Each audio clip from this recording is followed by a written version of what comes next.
আমি একদিন অটোতে করে যাচ্ছিলাম, সেই অটোর সিটের মধ্যে একটা ফেসবুক অ্যাকাউন্টের নাম লেখা ছিল। বিষয়টা খুব ইন্টারেস্টিং লাগলো। তারপরে আমি ফেসবুকের মধ্যে সার্চ করলাম, সার্চ করে আইডি অনেকগুলো আসলো ওই নামে, কিন্তু আমি উড়াধুরা ফ্রেন্ড রিকোয়েস্ট দিলাম, দিয়ে ওই সিটের মধ্যে যে নামটা লেখা ছিল ওটার একটা পিক তুললাম, পিক তুলে প্রত্যেকটা আইডিতে হ্যালো হাই লিখে পাঠিয়ে দিলাম। আর দেখলাম যে কোনটা রেসপন্স করে। তবে দেখতে দেখতে না অনেকগুলো আইডি চলে আসলো, তবে একটা আইডি খুব তাড়াতাড়ি রিপ্লাই দিল। তারপরে আমি সঙ্গে সঙ্গে পিকটা তুলে পাঠিয়ে দিলাম।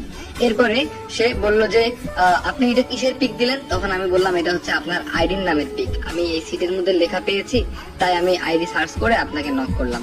তখন আমাকে বললো যে না ভাইয়া সরি সরি, আপনার হয়তোবা কোথাও ভুল হচ্ছে, আমি এরকম করে আমার আইডির নাম লিখিনি, হয়তোবা অন্য কেউ লিখছে, আমার নামে অনেক মানুষই তো আছে তাই না। তখন আমি বললাম যে হ্যাঁ হয়তোবা হবে। যাই হোক, 2-3 দিন পর হঠাৎ করে সেই নামের একটা আইডি থেকে রিপ্লাই আসলো। তো তখন আমি মজা করে সেই পিকটা পাঠিয়ে দিলাম। তারপরে সেই পিকটা দেখার সঙ্গে সঙ্গে সেই ব্যক্তিটি অবাক হয়ে গেল। তারপর আমাকে বলল, ওয়াও, আপনি আমার আইডির নামটা এই জায়গায় পেয়েছেন? হ্যাঁ, আমি লিখেছিলাম অটোর মধ্যে, আমার মনে আছে। তখন আমি বললাম যে ও আচ্ছা, তাহলে আপনি। যাই হোক, অনেক ভালো লাগছে আসলে, বিষয়টা আমার কাছে খুব ইন্টারেস্টিং লাগছে জন্য আপনার আইডিটা সার্চ করে আপনাকে নক করলাম। যাই হোক, আপনাকে যদি দেখতে পেতাম তাহলে অনেক ভালো লাগতো আমার। তো সঙ্গে সঙ্গে না 4-5টা পিক পাঠিয়ে দিল। আমি পিকগুলো দেখে থ লেগে গেলাম। আসলে এগুলো 4টাই মেয়ের পিক ছিল, কিন্তু আইডির নামটা ছেলের নামে নাম। আমি ভাবছিলাম হয়তোবা কোনো ছেলে, কিন্তু মেয়ে। তারপরে আমি বললাম যে আচ্ছা, আপনি মেয়ে নাকি ছেলে? তখন সে বলল আচ্ছা, আমাকে দেখে কোন অ্যাঙ্গেলে ছেলে মনে হয়? এরপর আমি বললাম যে না না, মানে আইডির নামটা ছেলের কিন্তু আপনি পিক দিচ্ছেন মেয়ের। তখন বলল যে না না, আসলে এটা আমি আমার হাজবেন্ডের আইডি চালাই।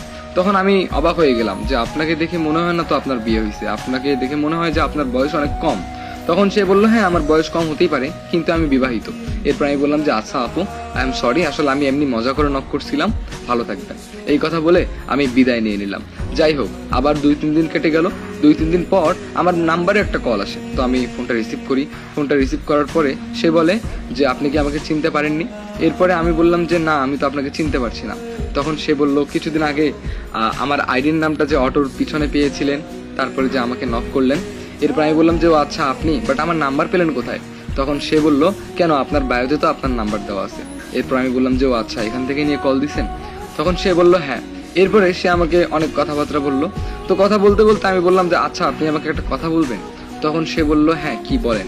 এরপর আমি বললাম দেখুন, আপনি আর আমি কথা বলতে বলতে প্রায় 1 ঘন্টা কেটে গেল। আচ্ছা, আপনি কি সত্যি বিয়ে করছেন?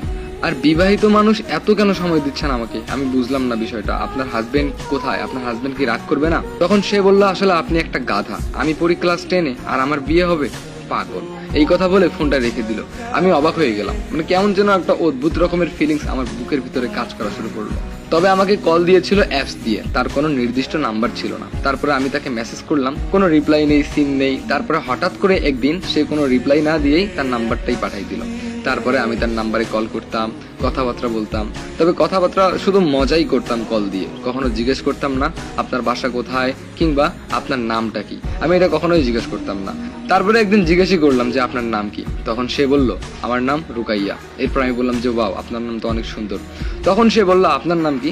এরপরে আমি বললাম আমার নাম আকাশ। তখন সে বলল যে ওয়াও, আপনার নামটা অনেক সুন্দর। এরপর আমি বললাম যে আচ্ছা, আপনার বাসা কোথায়? তখন সঙ্গে সঙ্গে বলল আমার বাসা রংপুরে। এরপর আমি অবাক হয়ে গেলাম, রংপুর? রংপুর কোন জায়গায়? তখন সে বলল রংপুর কাউনিয়ার মধ্যে। আমি বললাম যে ও আচ্ছা, কাউনিয়া, গুড, ভালো। তখন সে বলল কেন, আপনি কি রংপুর চেনেন?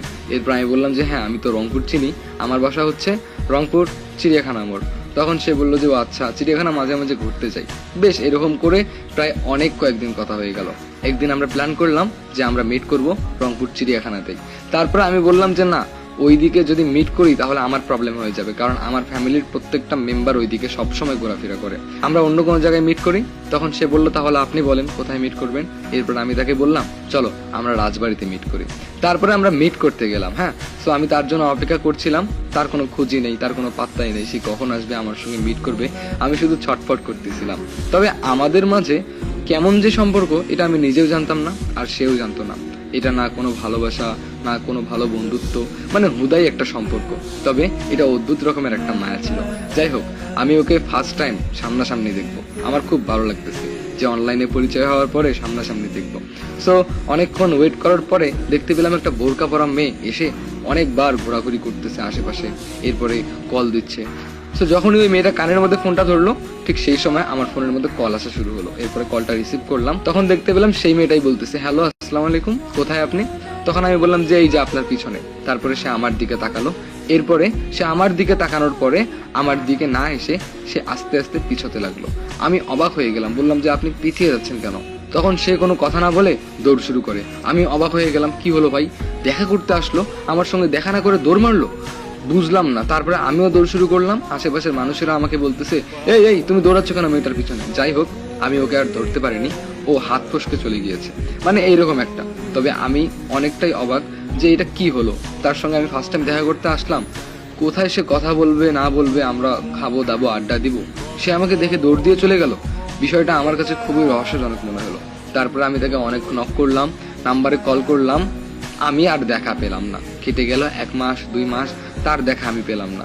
একদিন আমাদের বাসায় অনেক আত্মীয় আসলো। তো গাইজ, এটা হলো পার্ট 1। সো বলো পার্ট 1টি কেমন লাগলো, আর পার্ট 2 কারা কারা চাও অবশ্যই কমেন্ট করে জানাবে, আর আমাকে ফলো করে পাশে থাকবে। আমি খুব তাড়াতাড়ি পার্ট 2টা দিয়ে দিব। ওকে, সবাই ভালো থাকো, সুস্থ থাকো, আল্লাহ হাফেজ।